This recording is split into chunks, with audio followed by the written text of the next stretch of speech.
علیہ السلام. تو یہ مقام امام صادق علیہ السلام کے نام سے منسوب ہے. یا جب ہم کہتے ہیں مقام امام زمانہ علیہ السلام، اس کا مطلب کہ یہ مقام امام زمانہ علیہ السلام کے نام سے منسوب ہے. اس کا مطلب یہ ہوتا ہے کہ وہاں پر اس ہستی نے یا تو عبادت کی ہے یا قیام کیا ہے. مطلب یا تو وہاں پہ رکے ہیں یا وہاں پر عبادت کی ہے. ٹھیک ہے، تو یہاں پر امام صادق علیہ السلام اور امام زمانہ علیہ السلام نے عبادت کی ہے اور قیام کیا ہے. دیگر جب بھی آپ دیگر جتنے تھوڑا سا آگے آ رہی ہے یہ ہماری کا جو فیوچر ہے اسے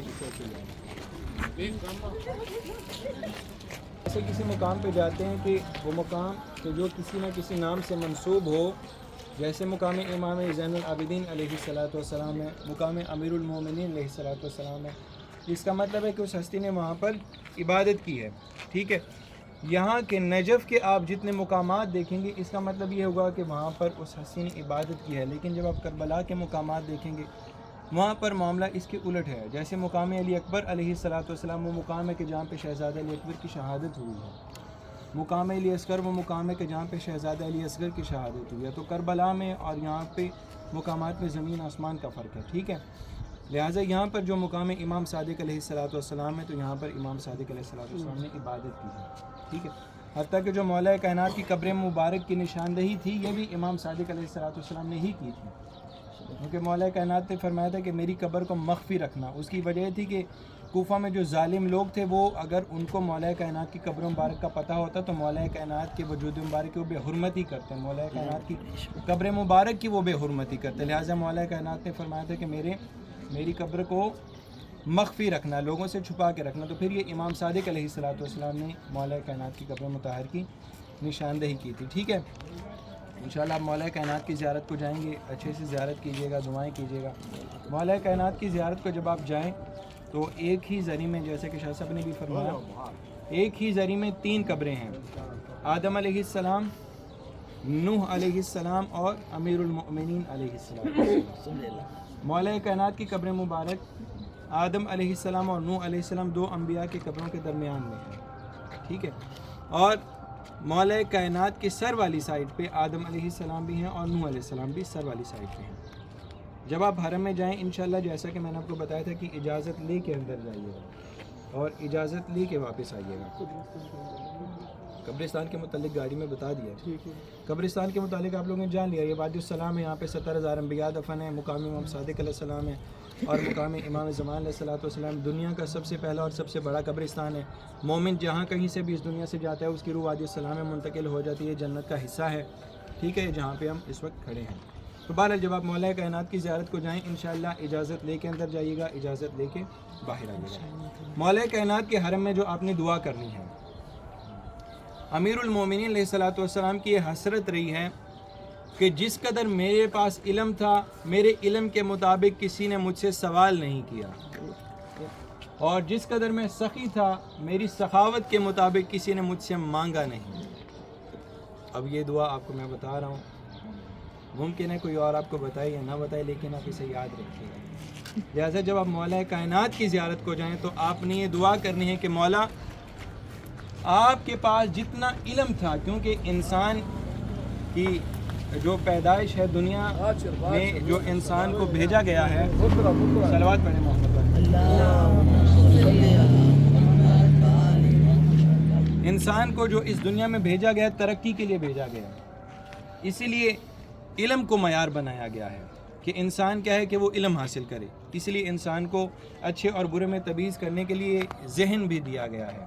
تو انسان کو ترقی کے لیے بھیجا گیا. اس لیے مولا کائنات کی حسرت رہی ہے کہ جس قدر میرے پاس علم تھا کسی نے مجھ سے سوال نہیں کیا، اور جس قدر میں سخی تھا کسی نے اس قدر مانگا نہیں ہے. اب آپ نے سوال یہ کرنا ہے، اندر جا کے دعا یہ کرنی ہے کہ مولا میں نہیں جانتا کہ مجھے کیا چاہیے، میں نہیں جانتا کہ مجھے کیا مانگنا ہے، کیونکہ انسان کو دعا کا طریقہ نہیں آتا ہے. ہم جو دعائیں کرتے ہیں یہ دعائیں وہی ہیں کہ جو محمد والے محمد نے ہمیں بتائی ہیں کہ ہم کس طرح سے پروردگار سے دعا مانگیں. لہٰذا ہم نہیں جانتے کہ ہمیں کیا مانگنا ہے. تو یہ دعا کریں کہ مولا آپ کی جو حسرت تھی کہ جس قدر میرے پاس علم تھا کسی نے میرے علم کے مطابق مانگا نہیں، کسی نے میرے علم کے مطابق پوچھا نہیں، جتنا میں سخی تھا میری سخاوت کے مطابق کسی نے مانگا نہیں. آپ نے دعا یہ کرنے کہ مولا آج میں آپ سے دست بستہ ہاتھ باندھ کر ہاتھ جوڑ کر دعا کرتا ہوں کہ جتنا آپ کے پاس علم تھا اپنے علم کے مطابق مجھے علم عطا فرمائیے، اور جتنے آپ سخی تھے اپنی سخاوت کے مطابق مجھ پہ سخاوت کیجیے۔ میں نہیں جانتا مجھے کیا مانگنا ہے، گاڑیاں، پیسہ، دولت، یہ تو انسان کو مل جاتے ہیں، اسٹرگل کرنے سے، کوشش کرنے سے، جد و جہاد کرنے سے یہ چیزیں مل جاتی ہیں، لیکن خدا ہم سے کیا چاہتا ہے؟ وہ کون سی حسرت تھی کہ جو امام کے ذہن میں رہی ہے کہ مجھ سے وہ چیز مانگی جائے؟ ہم وہ نہیں جانتے، وہ مولا بہتر جانتے ہیں۔ آپ مولا سے اس طرح سے سوال کیجئے، مولا جس قدر آپ کے پاس علم تھا اپنے علم کے مطابق مجھے علم دیجئے، اور جتنے آپ سخی تھے اپنی سخاوت کے مطابق مجھ پہ سخاوت کیجئے، یہ دعا مانگے گا۔ اور جب آپ حرم میں جاتے ہیں تو سب سے پہلے داخل ہونے سے پہلے مولا سے بھی اجازت لیں، اور وہ فرشتے جو مولا کے حرم میں مقیم رہتے ہیں ہر وقت، کیا خوش نصیب فرشتے ہیں وہ، ہر فرشتے کا مقام ہے۔ کچھ فرشتے ایسے ہیں جو صرف حالت رکوع میں ہیں، کچھ فرشتے ایسے ہیں جو صرف حالت سجود میں ہیں، کچھ فرشتے ایسے ہیں جو فقط حالت قیام میں ہیں، فقط حالت قیام میں خدا کی تسبیح و تقدیس کرتے ہیں، مگر یہ بھی فرشتے ہیں جو مولا کی زیارت کرنے آتے ہیں اور یہاں پر رہتے ہیں۔ لہٰذا آپ جب جائیں تو آپ اجازت لیجیے گا، مولا کیا میں آپ کے حرم میں داخل ہو جاؤں؟ اے فرشتوں جو یہاں پر رہتے ہو، کیا میں امیر المؤمنین علیہ السلام کے حرم میں داخل ہو جاؤں؟ اس طرح سے دعا کیجیے گا۔ اور مولا کی ایک فضیلت سن لیں، مولا کی ولادت خانہ کعبہ میں ہوئی اور مولا کی شہادت بیت اللہ میں ہوئی ہے، مولا کی شہادت مسجد کوفہ میں ہوئی ہے، ٹھیک ہے؟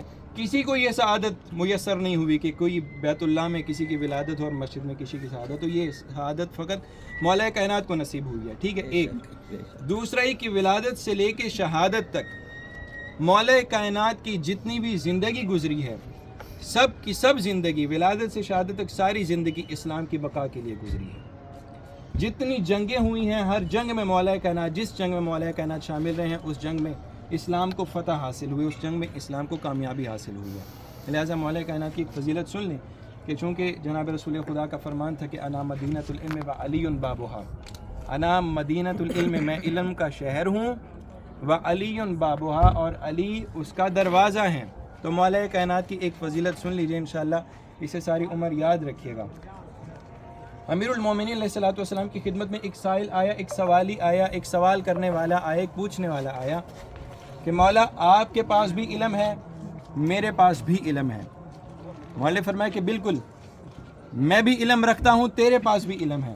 اب علم رکھنے میں اور علم ہونے میں زمین آسمان کا فرق ہے، لیکن اس پر کبھی زندگی رہی تو ڈیٹیل میں بات ہوگی انشاءاللہ۔ لہٰذا مولا نے فرمایا کہ میں بھی علم رکھتا ہوں، ہاں تیرے پاس بھی علم ہے، میں بھی علم رکھتا ہوں۔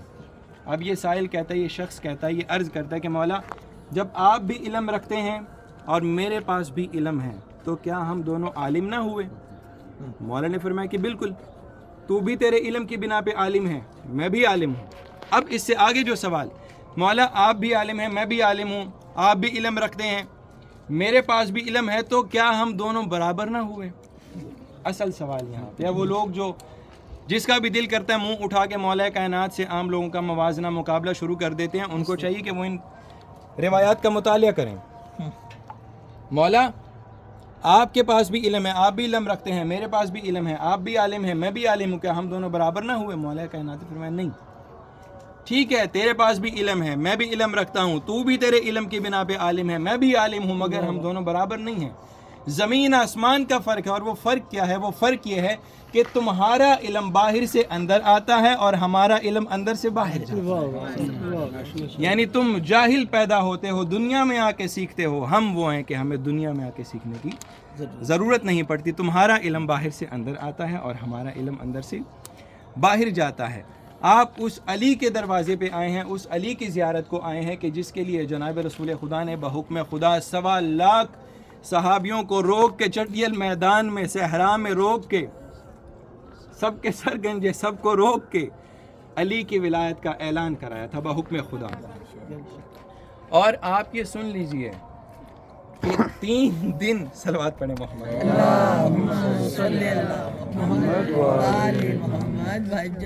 3 دن تک اعلان کے بعد جناب رسول خدا نے تمام صحابہ کرام کو وہاں پہ روکا۔ اگر کوئی بندہ گھر آ رہا ہونا تو وہ پہلے کال کر دے بھی میں 1 گھنٹے میں پہنچ جاؤں گا، اور وہ 3 گھنٹے بعد 3 دن بعد پہنچے تو اس سے یقیناً سوال ہوگا کہ بھئی تم تو 1 گھنٹے بعد آنے والے تھے، 3 دن کہاں رہے؟ کہ جنہیں 3 دن روکا گیا تھا اس کی وجہ یہ تھی کہ جب یہ 3 دن بعد